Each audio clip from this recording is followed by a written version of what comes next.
సుందరాయ శుభాంగాయ మంగళాయ మహోజసే సింహశైల నివాసాయ శ్రీ నృసింహాయ మంగళం.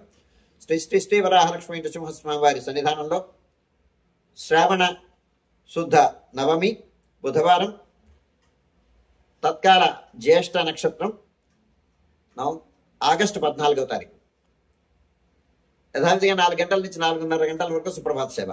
సుప్రభాత సేవలో భాగస్వాములు కాగోరు వారు దానికి తగిన రుసుము చెల్లించి సంప్రదాయ వస్త్రధారణతో పరిమిత సంఖ్యలో భాగస్వాములు కావచ్చు. 4:30 గంటల నుంచి 6:30 గంటల వరకు ప్రాతరారాధన. ప్రాతరారాధనలో భాగస్వాములు కాగోరు వారు దానికి తగిన రుసుము చెల్లించి సంప్రదాయ వస్త్రధారణతో పరిమిత సంఖ్యలో భాగస్వాములు కావచ్చు.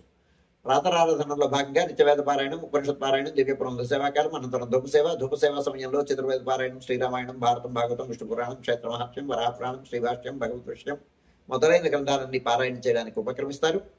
అనంతరం బాలభోగ నివేదనం అయిన తర్వాత నిత్యహోమం, బలిహరణం అయిన తర్వాత మంగళాశాస్త్రం, చాత్వారగోష్ఠి, తీర్థం నియోగం అయిన తర్వాత చుట్టు సన్నిధుల్లో మంగళాశాస్త్రం పూర్తి చేసుకున్న తర్వాత సుమారు 6:30 గంటల నుంచి సర్వదర్శనం ఆరంభమవుతుంది.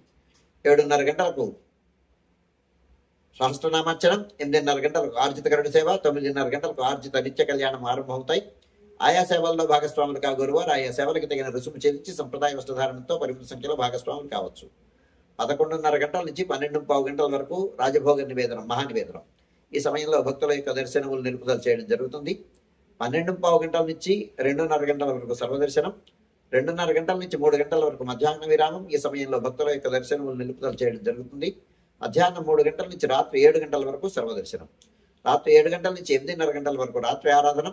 రాత్రి ఆరాధనలో భాగస్వాములు కాగోరు వారు దానికి తగిన రుసుము చెల్లించి సంప్రదాయ వస్త్రధారణతో పరిమిత సంఖ్యలో భాగస్వాములు కావచ్చు.